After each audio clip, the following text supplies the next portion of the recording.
Hi everyone, today I'm going to show you how to crochet an infinity scarf, and that's just a big scarf that you can wrap around your neck a couple of times. So let's get started.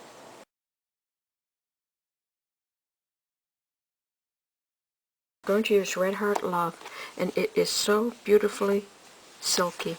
And this color is called Beachy. And I'm going to work with 2 strands at the same time and my 9mm crochet hook. Okay, I'm going to start with a slip knot. To make a slip knot, you just make a loop around your fingers, pick up the yarn, pull it through, and then just snug up that knot on your hook.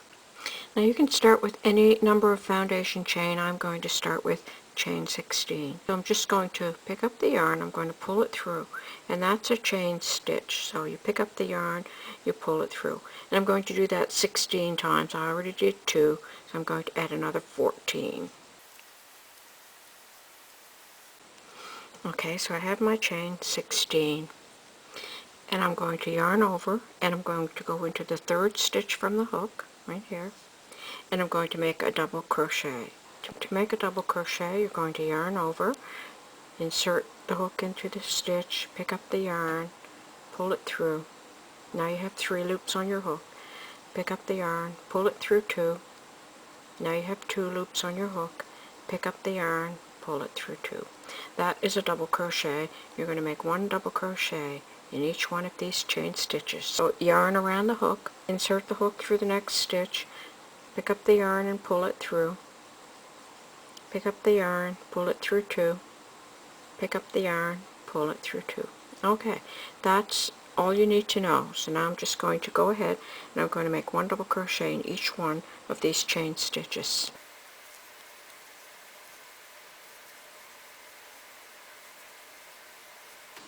Okay, I've made a double crochet in every one of the stitches all the way across the row.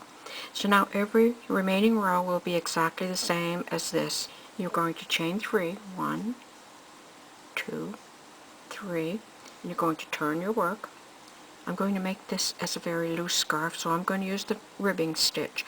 Ribbing stitch, you insert the hook through only the back side of the stitch, like that. So, working in the 2nd stitch, because this chain 3 takes the place of the 1st stitch, you're going to work in the back and you're going to make a double crochet in each stitch across the row.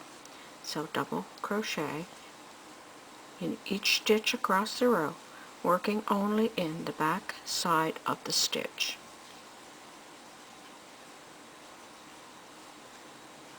Okay, like that. I'm going to go all the way across the row. Okay, I've worked all the way across the row. And I'm going to start working across the row, not in this stitch because the chain 3 takes the place of the 1st stitch.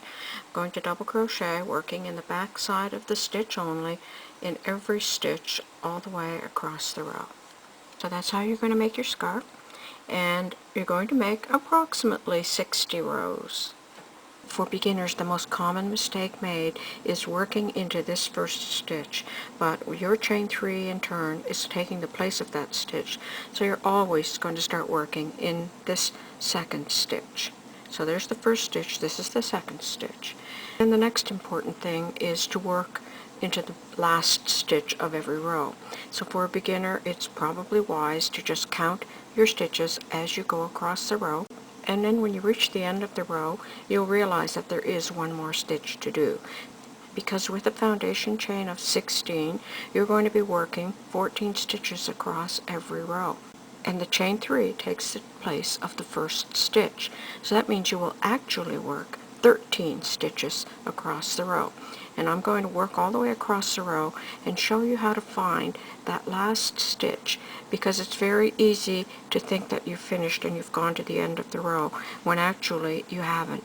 So if I were a beginner, I might think I have worked right to the end of the row here, but I haven't, because this last stitch that I worked in is actually the top of that double crochet.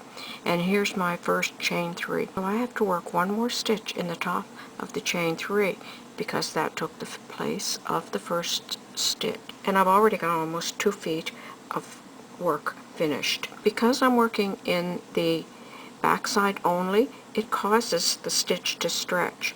So every time you do 2 rows, you have the equivalent of 3 rows of work almost. So that's why I often like to use that, because it's a nice loose stitch. So I'm just going to go ahead and do some more work.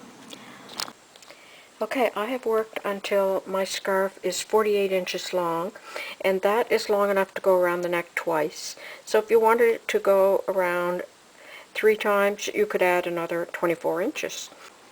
And actually it only took me about a half an hour to do this long scarf. And so I'm going to bring the two ends together, and I'm going to bring the foundation row to the last row that I completed. And I'm going to slip stitch to join these, and often you'll just have to take your hook out of that last stitch, insert it through the stitch on this side just to get started, and you're going to pull that stitch through.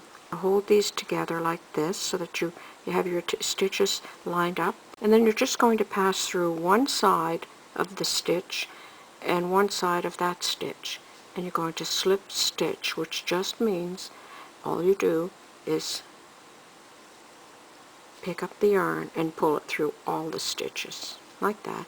And it's just another way of sewing a seam. You could fasten off and sew the seam if you can't master the slip stitch, but this will give you a much more professional looking stitch.